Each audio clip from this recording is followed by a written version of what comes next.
A'udzubillahiminash-shaytanir-rajim. Bismillahir-rahmanir-rahim. Assalamu alaikum, my dear students. Today we will discuss another topic from this unit, that is structure of atom.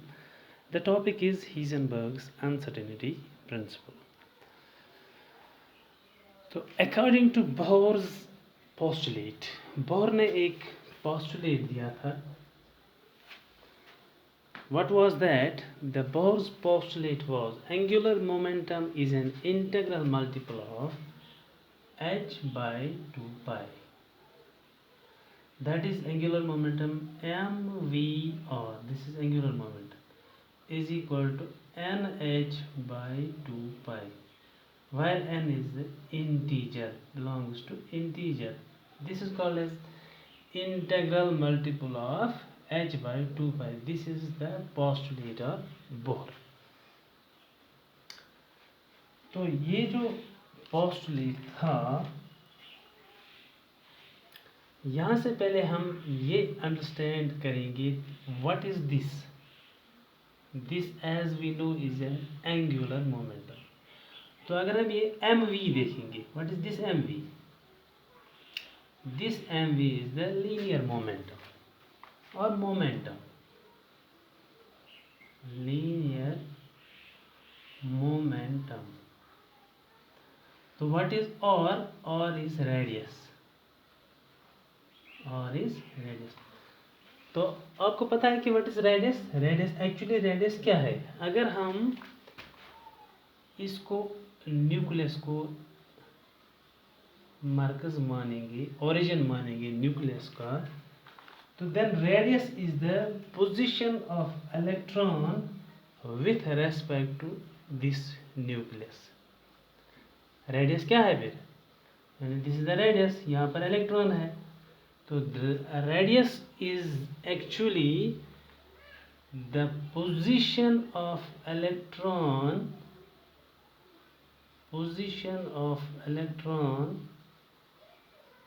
with respect to nucleus. तो यहाँ पर मैं फिर repeat करूँगा. ये bourse की एक पोस्टुलेट थी कि angular momentum is an integral multiple of h by 2 pi. तो यहाँ मैंने एंगुलर मोमेंटम का लिखा है v r is equal to nh by 2 pi, where n belongs to an integer. तो यहाँ mv क्या है? mv is the linear momentum, r is the radius. What is actually radius? Radius is the position of electron with respect to nucleus. तो अब हमने इसको bifurcate किया है किस किस में? एंगुलर मोमेंट को हमने बाइफरकेट किया है इनटू, ये पार्ट है momentum and this part is position. क्या है एक्चुअली ये? अब ये बन गया momentum into position, because r is the position. R का हमने अब यहाँ इसकी डेफिनेशन लिखी, r is the radius is the position of electron with respect to nucleus. Then अब हम इसको बाइफरकेट, इसको हमने किया, this part is the momentum और linear momentum and r is the position. This is actually integral multiple of nh by 2 pi. तो यहाँ पर अगर हम ये मोमेंटम और पोजीशन निकालने की कोशिश करेंगे, तो जब ये चीज़ हमें इसके बराबर आएगी, तो हम कहेंगे that this postulate of Bohr it is valid. In fact इसको मेजर करने के लिए कोशिश की गई. फॉर एग्जाम्पल, ये हमारा न्यूक्लियस है, दिस इज आवर न्यूक्लियस. तो this is the orbit of the electron. मान लीजिए कि यहाँ इलेक्ट्रॉन है, तो यहाँ से हम गामा रेडिएशन इस इलेक्ट्रॉन पर डालते हैं, तो यहाँ से ये रिफ्लेक्ट हो जाती है. तो यहाँ हम इसको एनालाइजर से एनालाइजर से हम इसको एनालाइज करते हैं या माइक्रोस्कोप से हम इसको एनालाइज करते हैं। तो इससे क्या पता चलेगा? इससे हमें पता चलेगा कि पोजीशन ऑफ इलेक्ट्रॉन क्या पता चलेगा। कैसे? जब हमने इस इलेक्ट्रॉन पर गामा रेडिएशंस डाली तो वो गामा रेडिएशंस वहाँ से रिफ्लेक्ट हुई और एनालाइजर के थ्रू हमने पोजीशन ऑफ इलेक्ट्रॉन निकाली। पोजीशन ऑफ इलेक्ट्रॉन हमने निकाली। तो नेचुरली कुछ देर बाद ये इलेक्ट्रॉन फॉर एग्जांपल यहाँ पहुँच जाएगा। ये इलेक्ट्रॉन जब यहाँ पहुँच जाएगा तो इधर भी हमने क्या किया, इस पे गामा रेडिएशन डाल दी और यहाँ से ये रिफ्लेक्ट होकर एनालाइजर के थ्रू इसको हमने एनालाइज किया। तो हमने क्या देखा? हमने इलेक्ट्रॉन की पोजीशन यहाँ भी मालूम की, जिससे हमें पता चला कि ये इस इलेक्ट्रॉन ने यहाँ से यहाँ तक कितना डिस्टेंस ट्रैवल किया। जिससे हमें पता चला कि इलेक्ट्रॉन ने यहाँ से यहाँ तक कितना डिस्टेंस ट्रैवल किया। जब हमें ये डिस्टेंस पता चलेगा तो इस डिस्टेंस से हम इसकी वेलोसिटी भी निकाल सकते हैं। जब हम इसकी वेलोसिटी निकालेंगे तो नेचुरली हमें वेलोसिटी से हम इसका मोमेंटम भी निकाल सकते हैं। तो हम इसका मोमेंटम भी निकाल सकते हैं। तो इस तरीके से हम ये दोनों चीज़ें निकाल सकते हैं। यानी क्या क्या? Position of electron as well as momentum. ये तो फिलहाल एक एक्सपेरिमेंटल एविडेंस था। यही एक्सपेरिमेंट करने की कोशिश एक साइंटिस्ट ने की। एक साइंटिस्ट ने यही एक्सपेरिमेंट करने की कोशिश की। उस साइंटिस्ट का नाम हीजनबर्ग था। तो मकसद क्या था? ये जानने का मकसद क्या था? मोमेंटम और पोजीशन, ताकि हम बोर का जो पोस्टुलेट है उसको वैलिडेट करें, उसको हम वैलिडेट करें। तो जब ये एक्सपेरिमेंट हीजनबर्ग ने, इट वाज हीजनबर्ग, 1927 में इसने ये एक्सपेरिमेंट करने की कोशिश की। तो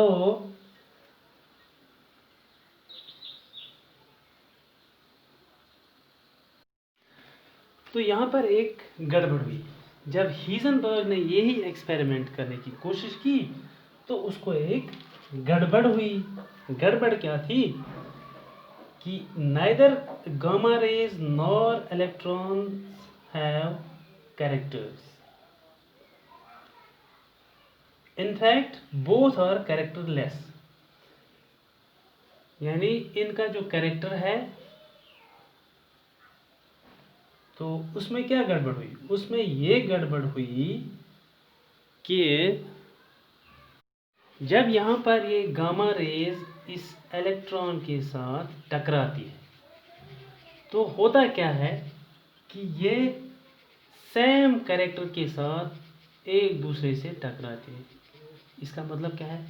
इसका मतलब ये है कि अगर गामा रेज का कैरेक्टर वेव कैरेक्टर होगा तो जब ये इलेक्ट्रॉन के साथ टकराएगी तो इलेक्ट्रॉन का कैरेक्टर भी बिहेव करेगा एज वेव।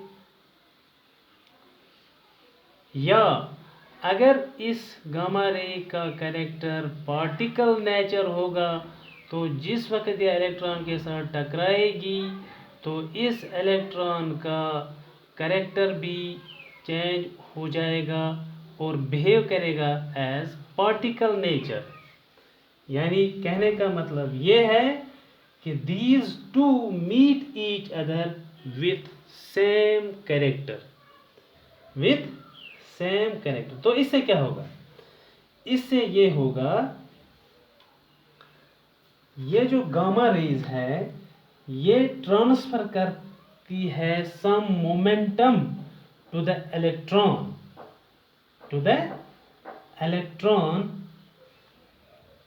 क्या कहते हैं, यानी ये जो गामा रेज है दे ट्रांसफर सम मोमेंटम, ये अपना मोमेंटम ट्रांसफर करती है इस इलेक्ट्रॉन पर। तो नेचुरली जब यही गामा रेज यहाँ से रिफ्लेक्ट हो जाती है तो इन जो रिफ्लेक्टेड गामा रेज है, जो reflected gamma rays will have, जब इसने इस इंसिडेंट गामा रे ने अपना मोमेंटम इस इलेक्ट्रॉन पर ट्रांसफर किया, momentum is the energy, you should know it. जब इसने अपनी एनर्जी या अपना मोमेंटम इस इलेक्ट्रॉन पर ट्रांसफर किया तो नेचुरली जो यहाँ से रिफ्लेक्ट हो जाएगी गामा रे, इसका मोमेंटम या इसकी एनर्जी इस गामा रे से कम होगी। Reflected ray will have less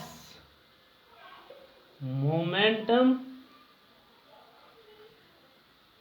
या और एनर्जी और फ्रीक्वेंसी या फ्रीक्वेंसी, ये तीन चीज़ें ये तो एक ही है। Momentum, energy, these are inter related. ये चीज़ जो इस रिफ्लेक्टेड गामा रे का कम हो जाएगा, क्या हो जाएगा, कम हो जाएगा। इसको हम कॉम्पटन इफेक्ट कहते हैं, कॉम्पटन इफेक्ट, इसको हम कॉम्पटन इफेक्ट कहते हैं। Now the decrease in frequency of reflected gamma radiations on account of transfer of some moment to the electron is known as Compton effect। ये अभी मैंने बताया, यहाँ मैं फिर ये रिपीट करूँगा। This is our nucleus and this is electron. यहाँ पर गामा रेडिएशन हमने इस पर इंसिडेंट की, तो यहाँ पर जब हमने उसको गामा रेडिएशन को एनालाइज किया तो हमने देखा कि ये जो इंसिडेंट गामा रेडिएशंस है और ये रिफ्लेक्टेड गामा रेडिएशंस है, रिफ्लेक्टेड गामा रेडिएशंस की frequency in incident gamma radiation से कम थी, क्योंकि यहाँ से मोमेंटम इस इलेक्ट्रॉन की तरफ ट्रांसफ़र हुआ, और इस इफेक्ट को हम कॉम्पटन इफेक्ट कहते हैं। This is called a Compton effect. अब इस कॉम्पटन इफेक्ट से क्या हुआ, इस कॉम्पटन इफेक्ट से ये हुआ कि इलेक्ट्रॉन का मोमेंटम चेंज हो गया। मोमेंटम है यहाँ, मोमेंटम, इलेक्ट्रॉन का momentum of electron gets changed, momentum of electron gets changed.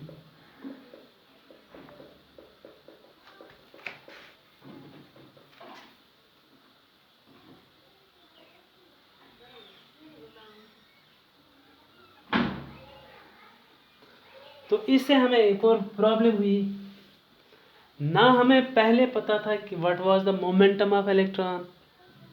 अब इस टाइम की तो बात ही नहीं, because its momentum has been changed. तो नतीजा ये हुआ कि we can not exactly determine the momentum of electron. हम क्या लिखेंगे, since the gamma radiations change the momentum, since the gamma radiations change the momentum of electron, the actual momentum cannot be the actual momentum of electron cannot be thus determined, वो हम determine नहीं कर सकते।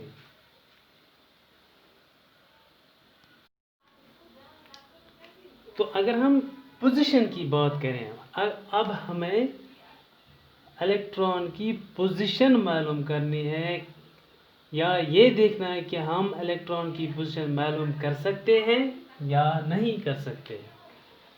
तो अभी का experiment हम यहाँ दोबारा लिखेंगे। For example this was our first orbital. तो यहाँ पर इलेक्ट्रॉन था, तो यहाँ पर हमने इस पर गामा रेज इंसिडेंट की। तो ये एग्जांपल आप कंपेयर कीजिएगा किससे।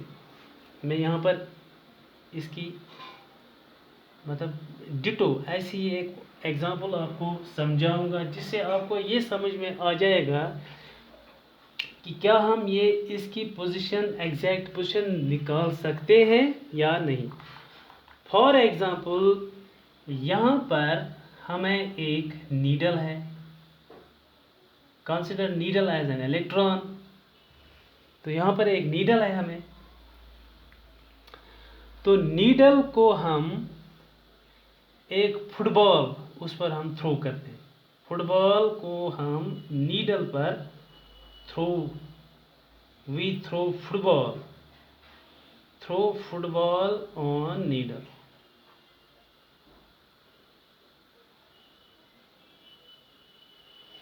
तो क्या हम नीडल की पोजीशन फुटबॉल के थ्रो करने से, नीडल की पोजीशन का हम फुटबॉल के थ्रो करने से उसका पता लगा सकते हैं? नेचुरली हम इसका पता नहीं लगा सकते। क्यों? क्योंकि फुटबॉल तो इतनी बड़ी है, यहाँ से यहाँ तक है, इतनी बड़ी फुटबॉल है।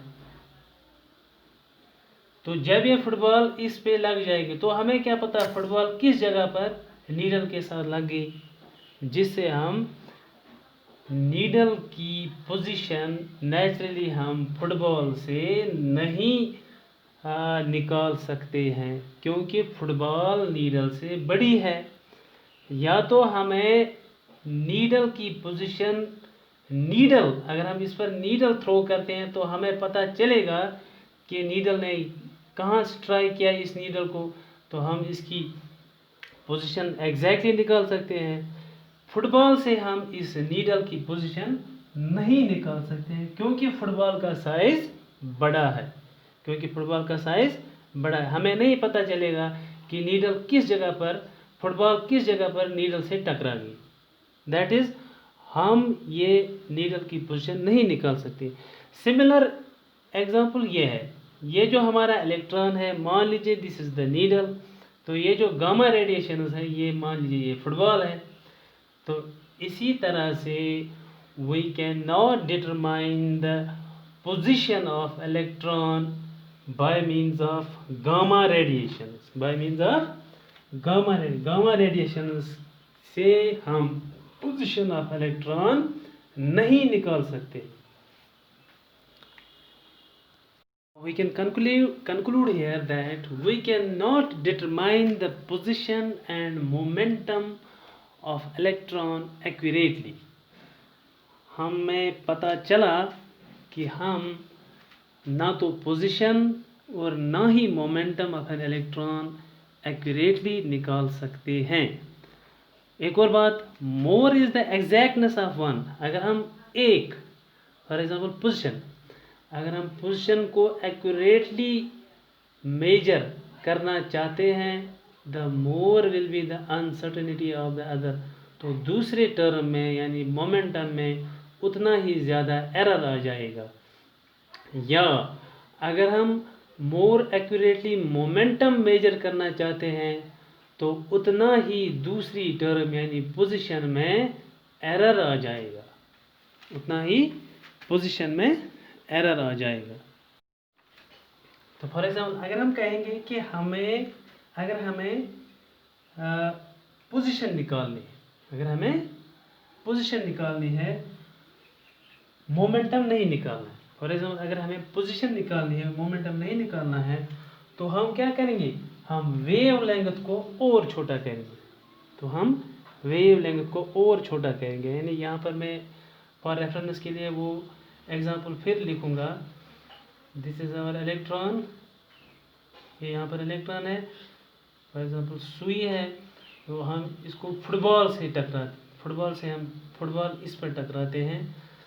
तो अगर हम पोजीशन एक्यूरेटली निकालना चाहेंगे तो हमें फुटबॉल का साइज छोटा करना पड़ेगा, यानी हमें वेव लेंथ को कम करना पड़ेगा, वेव लेंथ को हमें कम करना पड़ेगा। तो देखो इससे क्या होगा, यानी अगर हम पोजीशन एक्यूरेटली निकालना चाहते हैं इलेक्ट्रॉन की, तो हमें फुटबॉल का साइज कम करना पड़ेगा, या wave length of gamma radiation, वही हो गया साइज कम करना। ये याद रखिएगा, उसका वेव लेंथ हम कम करके उसका साइज कम कर सकते हैं।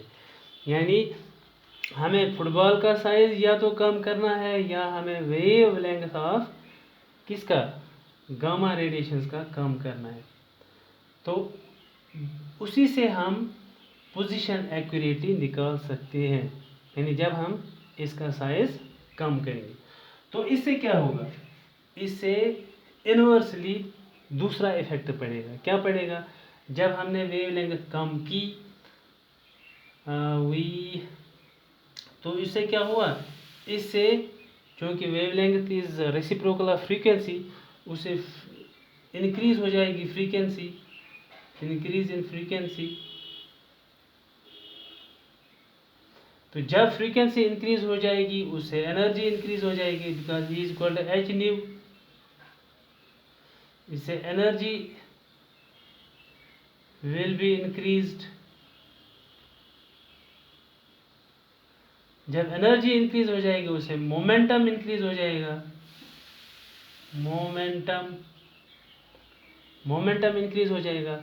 तो मोमेंटम जब इंक्रीज हो जाएगा तो हमें मोमेंटम में ज़्यादा एरर दिखेगा, there will be more uncertainty in the momentum, there will be more uncertainty in the momentum if we are trying to exactly measure the position of electron, there will be more uncertainty in the momentum of an electron। अगर हम inversely या conversely सोचेंगे कि नहीं जी हमें momentum निकालना है, momentum exactly हम निकालेंगे, तो हमें मोमेंटम निकालने के लिए क्या करना पड़ेगा, हमें मोमेंटम एग्जैक्टली निकालने के लिए एनर्जी को कम करना पड़ेगा। जब हम एनर्जी को कम करेंगे तो हम फ्रीक्वेंसी कम, तो इसका मतलब है कि हम फ्रीक्वेंसी कम करते हैं। तो जब फ्रीक्वेंसी कम करेंगे तो इसका मतलब है कि हम वेव लेंथ बढ़ाते हैं। जब वेव लेंथ बढ़ गई तो हम, इसका मतलब है कि हम फुटबॉल का साइज़ बढ़ाते हैं। जब फुटबॉल का साइज़ और बड़ा हो गया तो naturally uncertainty in the measurement of the position, उसमें ज़्यादा एरर आ जाएगा, मैं एक बार फिर ये रिपीट करना चाहता हूँ कि अगर हम मोमेंटम एग्जैक्टली निकालना चाहते हैं तो हमें क्या करना पड़ेगा, हमें एनर्जी को कम करना पड़ेगा। जब हम एनर्जी को कम करेंगे इसका मतलब है हमारी फ्रीक्वेंसी कम हो जाएगी। जब फ्रीक्वेंसी कम हो जाएगी उसका मतलब है कि वेवलेंथ ज़्यादा हो जाएगी, क्योंकि अभी मैंने आपको बताया कि wavelength is similar to the size of this football.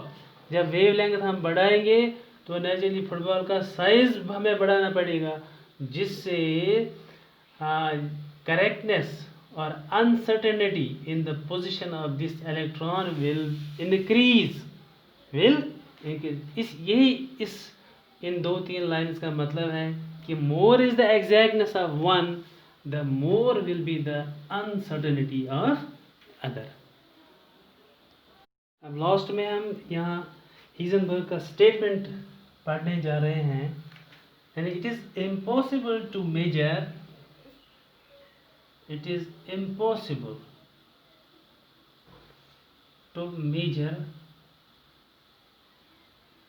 simultaneously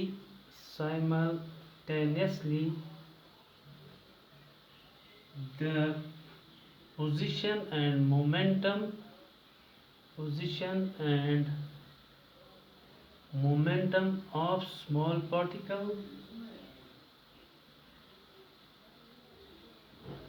with absolute accuracy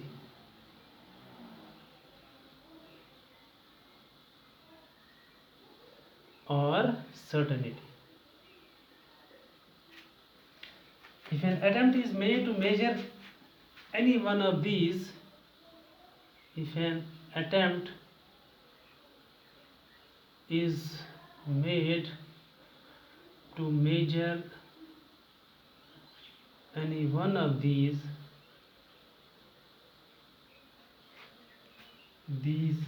two quantities with high accuracy,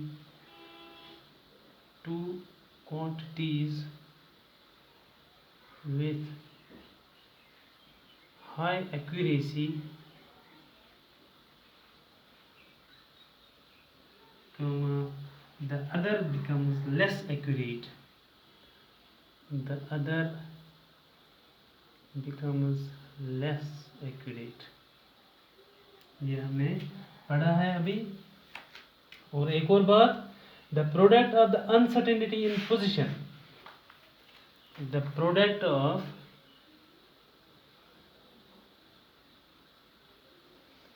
uncertainty in position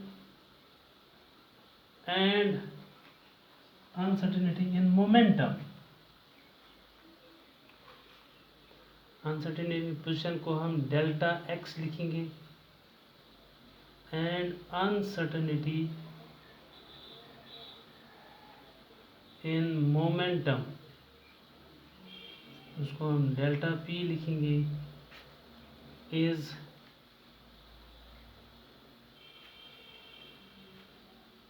is greater than or equal to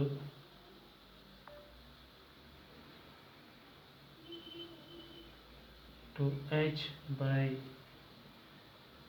4 pi. तो यहाँ पर हम लिखेंगे delta x p is greater than or equal to h by 4 pi.